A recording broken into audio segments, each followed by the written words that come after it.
Всем привет! Меня зовут Наталья, добро пожаловать на мой канал.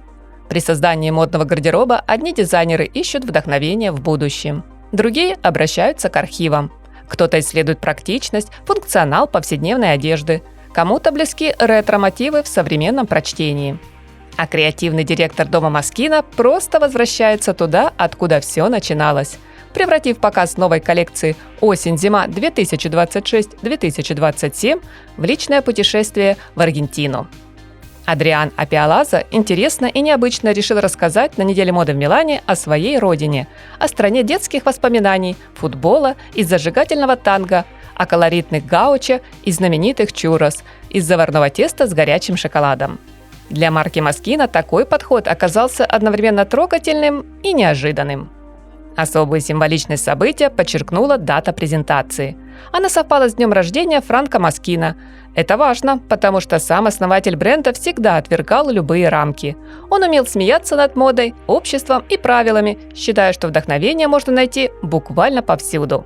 Поэтому Апиалаза не стал копировать архивные наработки и не пытался воссоздать традиционную итальянскую элегантность. Вместо этого он рассказал собственную историю. И здесь коллекция действительно начинает удивлять. В ней словно представлена целая Аргентина в миниатюре. В какой-то момент показ стал напоминать полноценный кинофильм о Буэнос-Айресе. Причем фильм, что снят человеком, который искренне любит свою страну, но при этом не боится слегка над ней подшучивать. Во время шоу на подиуме появлялись самые разные персонажи из прошлого, настоящего, а может из будущей жизни родных для дизайнера мест. В модном образе можно было узнать элегантную даму из высшего общества, либо кого-то из футбольных фанатов. Были здесь и танцовщицы, что виртуозно исполняют танго, и гаучо, кочевые скотоводы и всадники из южноамериканских степей. Даже дама-кондуктор автобуса с винтажным билетным аппаратом. Одна из главных героинь показа – Эва Перон, актриса и политический деятель, бывшая первая леди государства. Но Апиалаза не превратил ее образ в историческую икону. Вместо этого на футболках появились масштабные принты, пиксельные изображения Эвиты, напоминающие старые газетные снимки или компьютерную графику прошлого.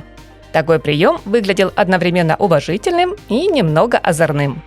Другую сторону аргентинской культуры дизайнер представил через образ Мафальды, культовой героини комиксов, 6-летней девочки, известной своим независимым характером.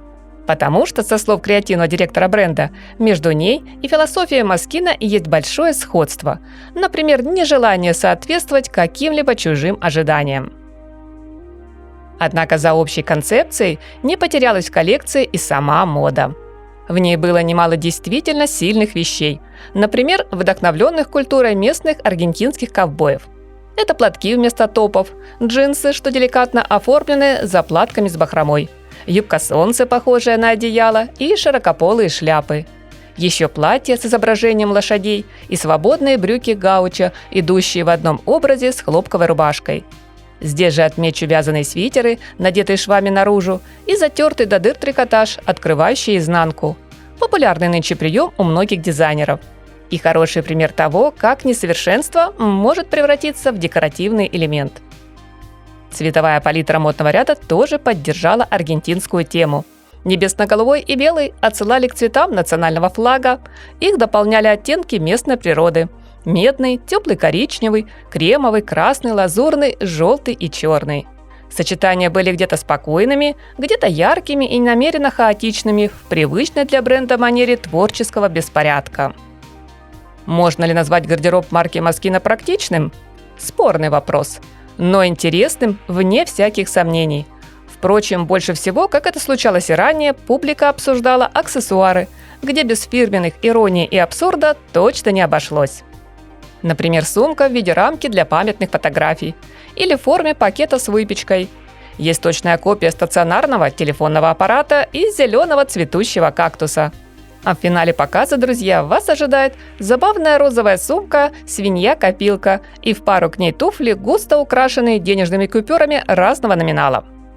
Апиалаза уверен, шутку на тему финансов высоко оценят все, у кого точно в порядке с чувством юмора. Позже он объяснил задумку одной короткой фразой: «В конечном итоге мода – это всего лишь деньги».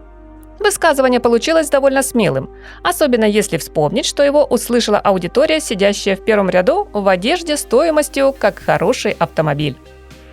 И последнее. Что по итогу можно сказать о новой линейке бренда Moschino? Удалось ли дизайнеру объединить все идеи в абсолютно цельный гардероб? Скорее нет. Хотя отдельные образы были великолепны, включая ироничные аксессуары. Коллекция получилась искренней, очень личной, однако временами напоминала большой чемодан, собранный перед долгой поездкой и в который постарались впихнуть слишком много любимых вещей. Но с другой стороны, у коллекции есть характер. Пусть и не идеальный, не безупречный, зато не безликий, яркий, веселый. Ведь мода обязательно должна улыбаться, иначе она превращается в скучный музей. Приятного просмотра, друзья! Что сегодня на подиуме можно назвать гениальной находкой дизайнера, а что полной ерундой? Какие идеи понравились, либо, напротив, показались вам глупой шуткой? Давайте обсудим в комментариях. Всем нескучного дня, добра, позитива и прекрасного солнечного настроения!